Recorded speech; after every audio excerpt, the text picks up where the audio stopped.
No, I have to tell you the truth. This is the reality. The way to the Jannah is that way. So in this way, Prophet Zakaria alayhi salam, can you imagine this?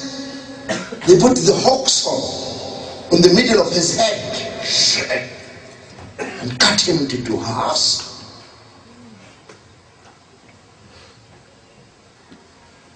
Yahya alayhi salam, beheaded.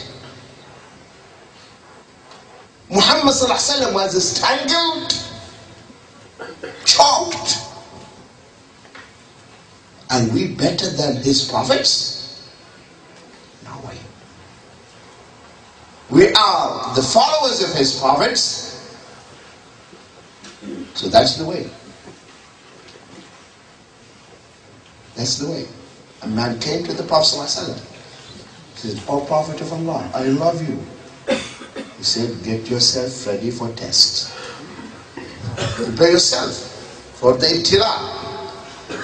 Prepare yourself for tribulations, for calamities." This is the way. And that's what happened to the messengers of Allah. See the early strangers. The family of Yasser, the family of Ammar, his father and his mother were the first martyrs in the Islam. The mushriks were torturing them, punishing them. The Prophet ﷺ would pass by them, and the only thing he could say, "Sabran ali Yasser, fa inna maw'idukum al-jannah." O family of Yasser, be patient.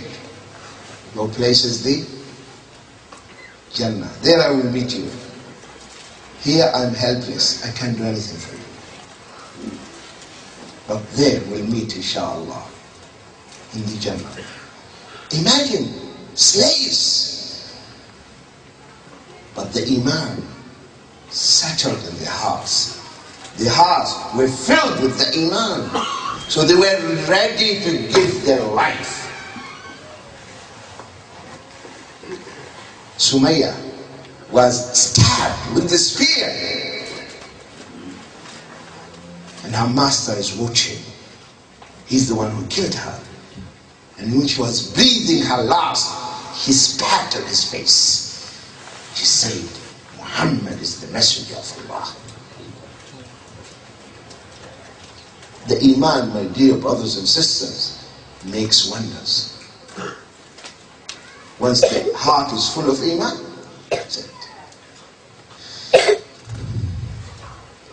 Bilal,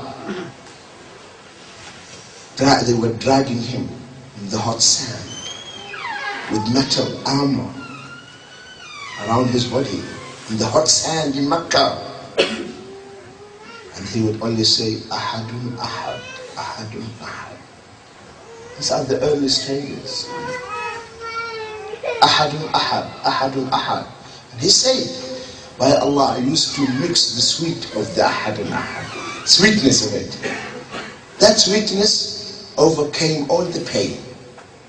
He was not feeling the pain. He was only enjoying the delightfulness and the sweetness of this ahadun ahad. The Prophet ﷺ tells us also about the early Muslims, the early Christians, the disciples of Isa alayhi salam. They are Muslims. Hawariyin. What happened to them? Listen to this. The Prophet ﷺ says, "Among those people before you, Muslims," because why did he say this? The Sahaba came, he said, "Oh Prophet of Allah, don't you see what we are going through?" So he told them, "You haven't seen anything. There are many things in store ahead. And I'm telling you, my dear brothers and sisters, you haven't seen anything. Not yet. Things will get tougher and tougher. This is the way. So listen to this. Among those people before you, a man would be seized and held in a pit dug for him in the ground, There's a hole, and they put him in this hole so he cannot run away. And he would be sewn with the hook saw, with the saw, into two halves, alive, from his head and his flesh, torn away from his bones with an iron comb. Imagine someone is removing your flesh with an iron comb.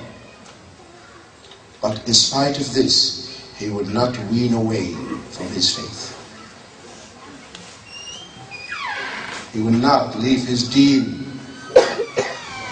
because he knows few seconds and he will be where? Firdaus. Faqdi ma anta qad. Do whatever you want. Seconds will be there. The Prophet ﷺ was describing the battle of Tabuk, Mota. And he said, Ja'far ibn Abi Talib is holding the flag. They cut his right hand, describing. He was seeing the battlefield. He took it with his left hand. They cut his left hand. He took the flag with the remaining part of his hands. Now he's killed. Then he said, and now I'm seeing Ja'far flying in the Jannah with the angels. Allahu Akbar. Allahu Akbar.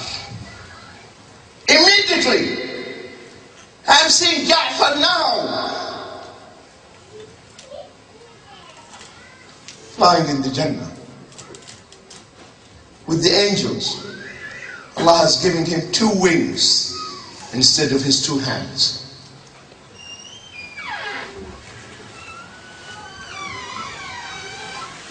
Take another one from among the strangers. Suhaib, Rumi. Subhanallah. The Sahaba, they were sitting in the masjid of the Prophet ﷺ in the Medina, one of the gatherings, and then they were mentioning what happened to them during the days of Makkah. And then he showed them, he removed his garment. He said, have a look. All the skin on his back is white. I said, what? You have skin disease? He said, no. I'll tell you what. In Makkah, they placed me on glowing embers, glowing hot charcoal. They placed me like that on top of it. And nothing extinguished the fire except the fat in my back. That's what happened.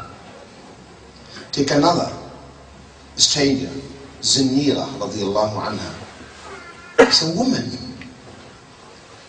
They were torturing her till she lost her sight. And they locked her in a room, no food, no drink. But who was feeding her? Allah. Miracle. Bucket of water would come down from the Jannah.